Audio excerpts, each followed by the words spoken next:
चलो दोस्त, सबसे पहले बात करते हैं बिहार के टेक्सटाइल पार्क के बारे में। आपको बता दें, पूरे देश में टोटल 7 स्टेट को टेक्सटाइल पार्क मिला है, लेकिन बिहार एलिजिबल होने के बावजूद इसको कोई टेक्सटाइल पार्क नहीं दिया गया है। और आप जान के इस बात को हैरान हो जाइएगा कि बिहार के ही मिनिस्टर हैं, बेगूसराय के जो सांसद हैं वो है टेक्सटाइल मिनिस्टर।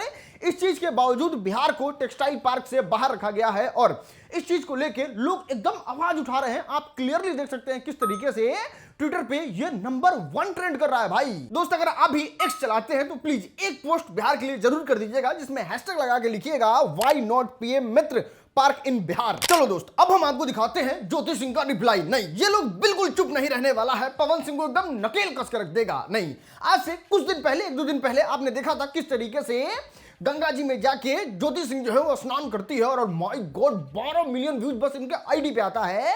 इतना ही नहीं, ये चीज देख के पवन सिंह को बिल्कुल अच्छा नहीं लगता है। वो अपने सोशल मीडिया पे कहते हैं कि नहीं यार, भक्ति को भी लोग मजाक बना दिया है। भक्ति तो कम से कम श्रद्धा भाव से करो, मजाक मत बनाओ। उस पे ज्योति सिंह की अपनी बहन जूली सिंह, जानते हैं पवन सिंह को नसीहत देते हुए क्या लिखती हैं? ज्योति दीदी का फोटो लेके डुबकी लगाना भक्ति भाव के साथ मजाक बन गया तो चुनाव के टाइम सिंदूर लगाना क्या था?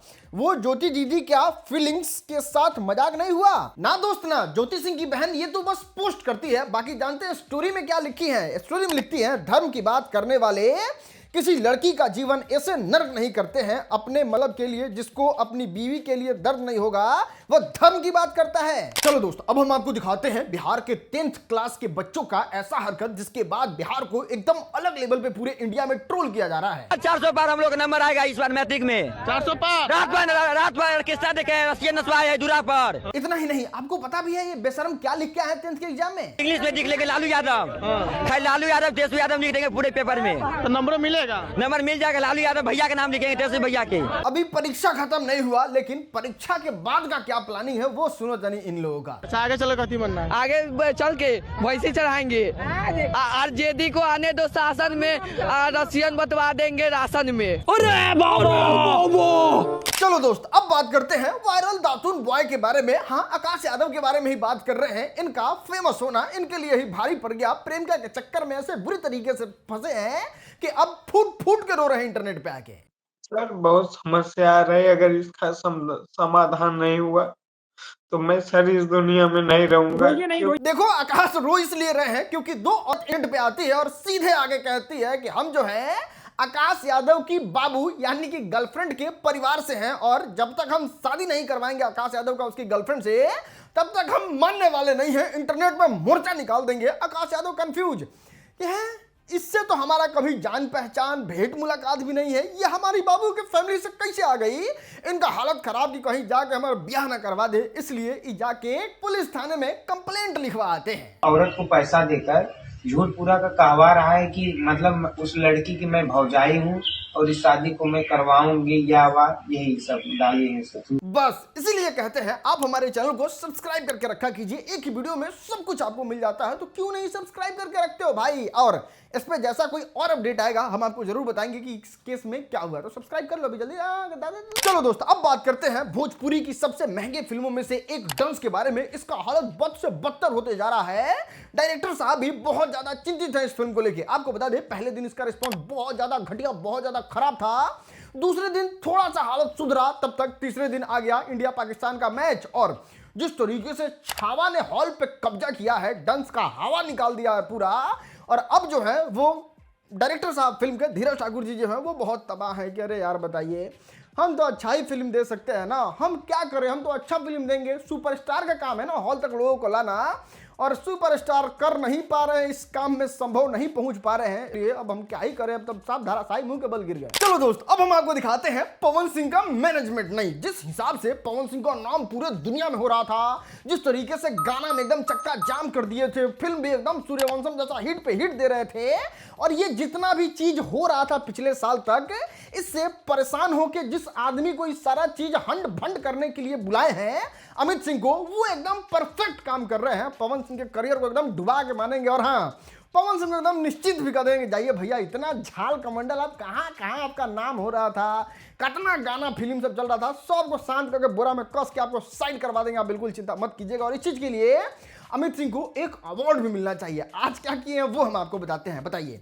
होली आने वाला है, इतना दिन से फैन चिल्ला रहे हैं, लेकिन इनका गाने का पोस्टर जानते हैं कब आता है? जब 60 करोड़ लोग इंडिया पाकिस्तान का मैच बस हॉटस्टार पे देख रहा था, उस समय पवन सिंह पीछे से टुस्सा मारते हैं कि हाँ पोस्टर है हमारा, गाना आ रहा है। किसी को पता नहीं चला कि पोस्टर सही है कि नकली है, आएगा कि नहीं आएगा, बस कट्टर फैन तक पोस्टर पहुंचा। और इतना ही नहीं, इतना दिन होने के बावजूद भी फिल्म का ट्रेलर भी उसी दिन आता है जिस दिन सारा लोग एकदम मैच के लिए एक्साइटेड है, सारा लोग मैच का न्यूज देख रहा है। उसमें ले आए बजरंगी का ट्रेलर, पता नहीं कहाँ धुआं उड़ गया। सर्च भी कीजिएगा तो बजरंगी का ट्रेलर आपको दूर दूर तक नहीं मिलेगा। और हाँ, कल पोस्टर आया, आज गाना भी रिलीज कर दिया गया है। 90% लोगों को तो पता भी नहीं चलेगा कि हाँ पवन सिंह का गाना भी आने वाला था, होली गाना आ गया। बताइए यार, इतना दिन से लोग इंतजार कर रहे थे। तो हाँ, पवन सिंह के लिए एकदम परफेक्ट मैनेजर हैं ये जो अमित सिंह है। सो इनके सारा जाल कमंडल टेंशन को दूर कर देंगे, बस 6 महीना और रह जाए। चलो दोस्त, अब बात करते हैं रागिनी विश्वकर्मा के बारे में। हाँ, ये वही है जो हनी सिंह के साथ फीमेल में भोजपुरी गाना गाई, और बहुत सारे लोग इनको जन भी नहीं करते हैं कि कौन है। आइए हम आपको इनका एक पुराना बहुत फेमस गाना सुनाते हैं। फिर इनको मौका मिला हनी सिंह के साथ, और इनका आवाज देखो भाई। दोस्त आपको बता दें, रागिनी बहुत ज्यादा खुश है हनी सिंह के साथ काम करके, और इनका पहला रिएक्शन क्या आया हनी सिंह के साथ काम करने के बाद, आपको देख लो। बम्बई से आके उन लोग मुझे गवाए, मेरा सौभाग्य है, और ज़्यादा से ज़्यादा प्यार आशीर्वाद दीजिए। और मैं क्या बोलूं। चलो दोस्त, अब बात करते हैं पवन सिंह के बारे में। नहीं भैया नहीं, अब ये सिर्फ भोजपुरी के सुपरस्टार नहीं रहे, अब ये इंटरनेशनल सुपरस्टार हो गए हैं। क्या हुआ है वो हम आपको बताते हैं। कोई शुभ काम हो, कश्मीर हो या कन्याकुमारी हो, युगांडा हो या दुबई हो, वहां पे पवन सिंह का गाना बजेगा ही, इसको कोई रोक नहीं सकता है। हम आपको बता दें, प्रियांशु सिंह ने एक वीडियो शेयर किया, वीडियो चैंपियन ट्रॉफी का है, जहां पे आप देख सकते हैं जीत के बाद किस तरीके से पवन सिंह का गाना बजा के जश्न मनाया जा रहा है भाई, जश्न। अच्छा एक मिनट सुनना, इंडिया जीत गया, विराट कोहली का शतक लग गया, और अब भोजपुरी गाना बज गया। अब अगर लाइक नहीं करोगे तो सीधा ऊपर से पाप लगेगा, पाकिस्तान से पाप वाला तीर आके लगेगा तुमको। चलो दोस्त, अब हम आपको दिखाते हैं इन भिखमंगों के कोहिनूर का दर्द। बाप रे, जिस तरीके से विराट कोहली ने इन भिखमंगों को एकदम पैंट खोलकर डंडा से पीटा है बना के, उसका दर्द जो है वो वहां के लड़कियों में बहुत ज्यादा है। और दर्द में इस तरीके से बात बोल दी कि पूरे हिंदुस्तान के लोग खुश हो गए कि आहा, सुन के कितना सुकून मिल रहा है। ने कहा था हम इनके घर से चैंपियंस ट्रॉफी लेकर जाएंगे, घर में घुसकर मारेंगे, हालांकि वो हमारे घर में भी नहीं आए, फिर भी दुबई में उन्होंने हमें पेल दिया। क्या कह सकते हैं, आंसरलेस, वो पेलते ही रहते हैं। We are answerless, we can not say anything. क्यों ऐसा क्यों है? हम क्यों उनका प्रेशर ले जाते हैं? हालांकि हम मैच से पहले तक तो कहते हैं कि हमें घंटे का फर्क नहीं पड़ता, पता नहीं पर कोई प्रेशर नहीं। ग्राउंड में जाते पता नहीं क्या इनको हो जाता है, इन पे प्रेशर आ जाता है। उनकी कहाँ पे टांग जाती है?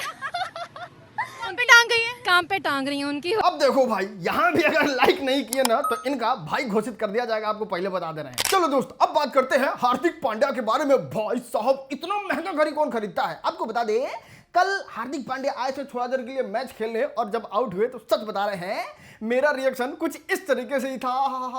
मतलब ऊपर से रो रहे थे, लेकिन अंदर से खुश थे कि किसी तरीके से विराट कोहली का हमको शतक मिल जाए। क्योंकि आपको हम बता रहे हैं, ये नंबर के लिए नहीं खेलते हैं, जीतने के लिए खेलते हैं। फ्लो में विराट कोहली का शतकवा रह जाता है। खैर, आपको बता दें, ये जितना देर के लिए खेलने आए, इनके हाथ में एक घड़ी चमचमाता हुआ दिख रहा था। और जानते हैं इस घड़ी का दाम कितना है? पाकिस्तान के जीडीपी से बहुत ज्यादा। आपको बता दें, इंडिया में दाम इसका 60 करोड़ रुपया है। और फैक्ट वाली बात जानते हैं, इंडिया का जो भी सामान होता है वो 10-20 गुना ज्यादा महंगा पाकिस्तान में बिकता ही है। तो 7 करोड़ का घड़ी हाथ में पहने हुए हैं, तो सोचो पाकिस्तान में इसका दाम कितना होगा भाई। चलो दोस्त, अब हम आपको दिखाते हैं ध्रुव राठी एंड बादशाह का कंट्रोवर्सी। आपको बता दें, आज से कुछ दिन पहले इस वाले वीडियो में ध्रुव राठी जो है वो वीडियो बना के बादशाह को थोड़ा सा क्रिटिसाइज करते हुए ये कहे थे, जब बादशाह का गाना आता है, आजा बेबी आजा गाना बजा दूं, तो उनको मजा आता है कि अरे भाई वो कुछ और बजाने की बात कर रहा था। अब सच बता रहे हैं, किसी को उम्मीद नहीं था बादशाह इस चीज का रिप्लाई दे देंगे, लेकिन घूमते घूमते तैरते तैरते ये वीडियो पहुंच गया बादशाह के पास। और जानते हैं, बादशाह अपने लाइव शो में कुछ इस तरीके से रिप्लाई किया है। मेरी ध्रुव राठी भाई से एक रिक्वेस्ट है कि इस गाने में मैं गाना बजाने की ही बात कर रहा हूं, मुझे गलत ना समझे। चलो दोस्त, अब हम आपको दिखाते हैं वायरल वीडियो। भाई साहब, कितने क्रिएटिव लोग हैं। ये पाकिस्तान के कैप्टन हैं, घर वापस पहुंच रहे हैं पानी टप के। स्वागत नहीं करोगे आप हमारा? घर आजा